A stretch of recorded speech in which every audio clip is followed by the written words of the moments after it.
Bom, a Carolina Nogueira está lá no Salão Verde com líderes partidários e vai conversar com a gente, fazer uma previsão da semana. Carol. Pois é, Mariana, havia uma expectativa que essa denúncia fosse lida no plenário ontem mesmo, mas não houve quórum para essa leitura, então isso deve acontecer no dia de hoje, a partir da leitura em plenário, então, que começa a tramitação na casa.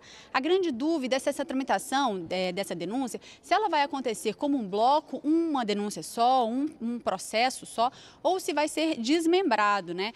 Como a Dini falou, essa denúncia é em relação a 2 crimes. O presidente Michel Temer é indiciado de 2 crimes.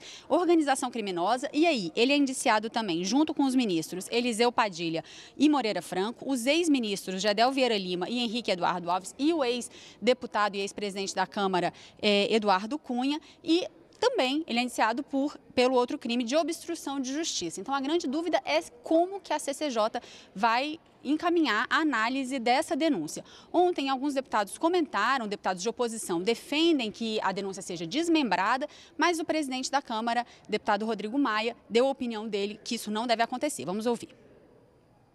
A Constituição fala que para se processar um ministro tem que também ter autorização da Câmara dos Deputados. Então, nós achamos que é necessário separar aí o posicionamento do presidente da República, o posicionamento de cada um dos ministros, para a gente poder fazer uma avaliação e poder decidir ou não se vai afastar para poder haver o processo do Supremo Tribunal Federal. Nós entendemos que pela jurisprudência, pelo precedente que existe no Supremo de 90 e pela forma como o Supremo encaminhou a denúncia, uma denúncia única, que não cabe fatiamento da denúncia ou por crime ou por autoridade. O que cabe é uma votação única, autorizando ou não a que o Supremo prossiga com a denúncia.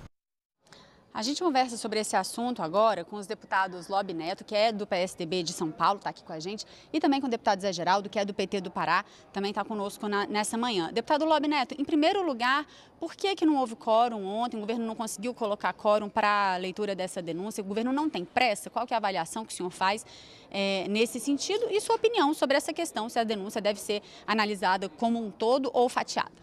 Bom, segunda-feira e sexta-feira geralmente não tem votações, não são sessões deliberativas, o quórum geralmente é baixo, quem está presente geralmente são os parlamentares mais próximos, aqui que moram em Brasília ou em alguns no limite de Goiás, e geralmente eles estão presentes. Eu acho que não teve nenhum convite a mais para que viessem mais parlamentares, por isso o atraso da leitura, mas hoje será lida, sem dúvida nenhuma. Sua opinião sobre a questão do fatiamento, deputado, o que o senhor acha? O senhor acha que deve ser analisado de uma maneira só? Tem gente que fala que, enfim, se negando, né, no caso do presidente, também cairia a denúncia em relação aos ministros e ex-ministros. Qual a opinião do senhor? A minha opinião é que o Supremo que enviou. E como o Supremo enviou para cá, está tudo sem ser fatiado. Por isso, a Câmara tem que respeitar e, sim, fazer o julgamento, né, a apreciação dessa denúncia que veio, sem o fatiamento, da maneira como o Supremo enviou para cá. E daí, sim, agora tem o rito, passa na leitura, depois a Constituição de Justiça, depois o plenário decide se será encaminhada, se terá sequência essa denúncia não só do presidente da República, mas também dos ministros. Deputado Zé Geraldo, sua opinião? Bom, primeiro, com relação ao quórum de ontem, demonstra uma crise, né, que existe hoje na base do governo. E, com certeza, os parlamentares da base agora vão extorquir muito mais o governo Michel Temer, que não tem legitimidade e caminha para o final do ano os parlamentares que haver, inclusive os compromissos anteriores cumpridos. Com relação ao fatiamento, eu penso que nós deveríamos respeitar o pedido do Supremo Tribunal e autorizar a investigação de todos, porque para mim o crime é o mesmo e a quadrilha é a mesma. Pois é, e a gente fica também na dúvida sobre qual vai ser o impacto disso nessa análise da reforma política que está entrando na reta final. O senhor acredita que vai impactar? O senhor acha que dá para continuar aí a análise dos destaques que faltam da proposta de emenda à Constituição, das outras propostas, dos outros projetos de reforma política que estão no plenário? Não, sem dúvida nenhuma. A partir do momento da leitura, volta para a defesa do governo, do presidente da República, dos ministros, daí sim vai para a Comissão de Justiça. Nesse período dá para votar os 3 destaques da relatora Chérida para o encaminhamento ao Senado Federal. Temos também o relator Vacareza com uma outra proposta. Essa vai ser um pouco mais difícil, tem que votar 2 turnos aqui na Câmara para depois seguir com 2 turnos também no plenário do Senado Federal. Nós entendemos que o prazo está muito exíguo, o prazo está muito curto, mas pelo menos essa da deputada Chérida como relatora, eu acredito que avançará. Já não é o que a sociedade gostaria, não é o fim das coligações, já para agora 2018, mas é o que foi possível e o que foi numa junção de esforços para que pudesse ser aprovado nesse momento. Deputado Lobner, o relator é o deputado Vicente Cândido, né? A gente estava falando Vacareza, deputado Vicente Cândido. Desculpa aí. Deputado Zé Geraldo, sua opinião, o senhor acha que dá para concluir esses destaques, a PEC das coligações, esse outro projeto que trata aí também, o projeto de lei ordinária, que tem uma série de outros temas, limitação de doação individual, também trata da questão do fundo público. O senhor acha que a gente consegue avançar nisso? Eu acho que consegue. Essa reforma é aquela reforma que não reforma nada, né? Uma cláusula de barreira que qualquer criancinha pula. Aliança proporcional só em 2020.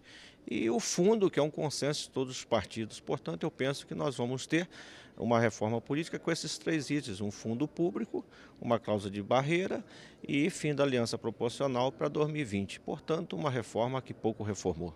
O senhor acha que não muda os aspectos principais, do que a população estava querendo ver, a eleição, o processo eleitoral fica mais leve, fica mais enxuto, pesa menos nos cofres do país? O processo eleitoral continuará o mesmo, o peso dos financiamentos continuará o mesmo, tanto é que ainda não se definiu se nós vamos realmente limitar os gastos de campanha, isso é muito importante.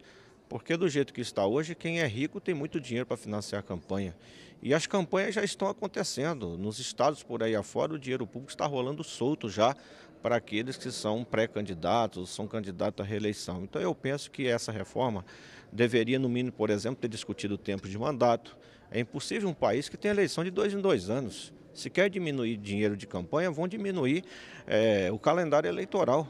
Por que mandato de 4 anos? Porque eleição de 2 em 2 anos. Uma hora é eleição para prefeito e vereador, depois é presidente da República, governador e deputados. Então, se nós tivéssemos mandatos mais longos, nós poderíamos, em 12 anos, ao invés de ter 3 eleições, poderia ter apenas 2, no caso de presidente da República e senadores, deputados. Aí eu acho que já poderíamos começar a economizar dinheiro em campanha, mas do jeito que está, eu acho que nós não entramos nos pontos principais, né, que nós deveríamos ter entrado.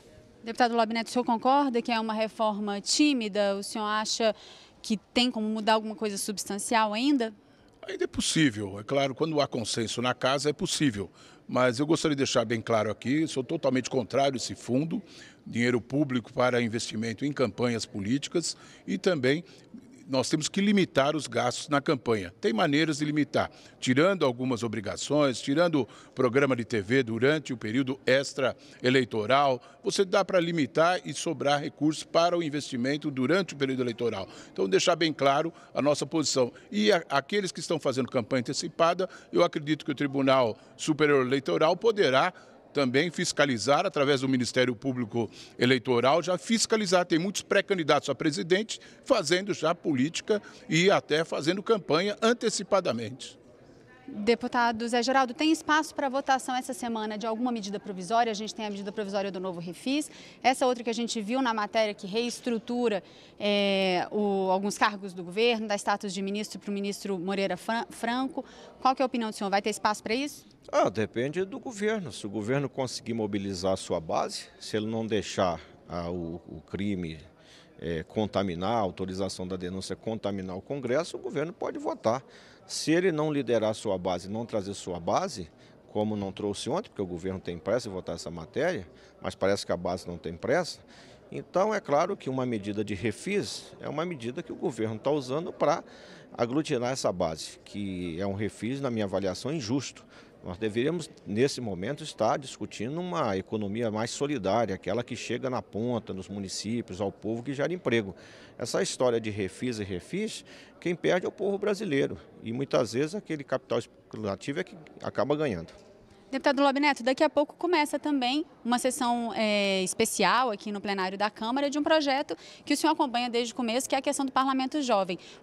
O que vai acontecer exatamente? Qual que é a intenção desse projeto institucional aqui da Casa?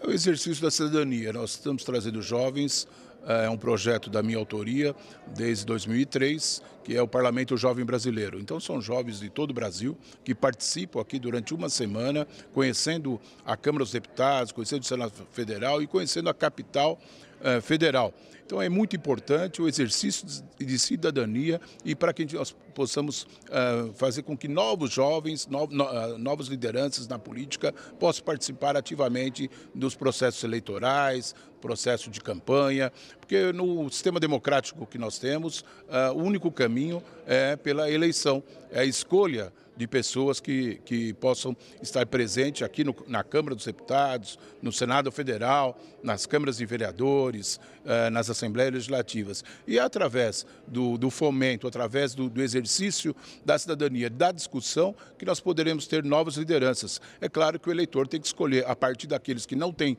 ficha suja, iniciar com os fichas limpas e daí sim uma renovação para que possamos ter uma política mais dinâmica e com caras novas.